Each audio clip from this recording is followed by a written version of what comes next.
પણ બાળકો એવા હોય તમે વર્તાવો, એચઆઈ બાળક હોય, આઈડી બાળક હોય, ડીટીપીનો વર્ક ચાલે છે. અત્યારે તમારી પાછળ જ છે એ એચઆઈ બાળક છે, ડીટીપીનું વર્ક કાર્ય કરે બરાબર. પછી સ્કૂલની અંદર પણ આવા બાળકો હોય, તમે એને મોટિવેશન કરશો. આજે મેં જ મોટિવેશન ન કર્યું હોય તો મારા 3 વાલીને હું ગોંડલથી અહીંયા ન લઈ આવી શકું. હાલ પહેલાં પ્રથમ મારે એનું કાઉન્સેલિંગ કરવું પડે. કાઉન્સેલિંગમાં એના વાલીનું એને સમજાવવું પડે, તમે આ કોર્સ કરાવો તો એને એની જીવન માટે બેનિફિટ. આ તમારી પાછળ દીકરી એ 12મું પાસ છે, બીજો છોકરો છે એ પણ 12મું પાસ છે. આ બાળક 12મું પાસ છે બરાબર.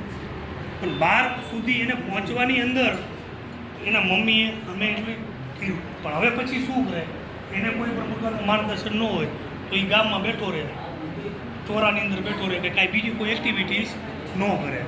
પણ એને થોડીક એવી એક્ટિવિટીઝ તમારા થકી એને મળે કે અહીંયા આવે, એની મુલાકાત લે. પહેલાં પ્રથમ તો આની મુલાકાત લેશે એટલે એનામાં મોટિવેશન પહેલાં એ જ આવશે કે એના માતા પિતાના જે નેગેટિવ એપ્રોચ છે એ અહીંયા આવશે ને. આ એનું ટીમવર્ક એટલી બધી સરસ છે ને કે એના નેગેટિવ એપ્રોચ પહેલાં પ્રથમ દૂર થશે. નેગેટિવ એપ્રોચ પહેલાં દૂર થશે તો એ બાળકનો વિકાસ 100% થાય. એટલે તમને એટલો અનુરોધ છે કે એવા બાળકો હોય 10 પાસ, 12 પાસ, 9 પાસ, એને તમે એકવાર આ સાહેબોની મુલાકાત કરો, આઈટીઆઈની મુલાકાત કરો.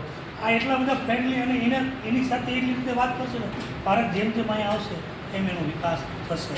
એટલે તમે બધા શિક્ષકો છો આ તો એવા તમારી સમાજની અંદર હોય એવા બાળકો એને આપો તો એની માટે સારી વસ્તુ છે. તો એના જીવનનો પગભર થઈ શકે. પેલા 2 જણા છે ડીટીપી, એનું તમે વર્ક જો તમારી પાછળ અત્યારે લાઈવ પાછળ જો ભાઈ બેઠા, એને કેવું મસ્ત ડીટીપી વર્ક કર્યું, એને તમારી પાછળ જ છે એ ભાઈ ઓન ધ સ્પોટ હમણાં જ એને કર્યું. હવે એ સ્કિલ ક્યાં શીખવા મળે? અહીંયા આવે તો એને માહોલ મળે તો એ મળી શકે.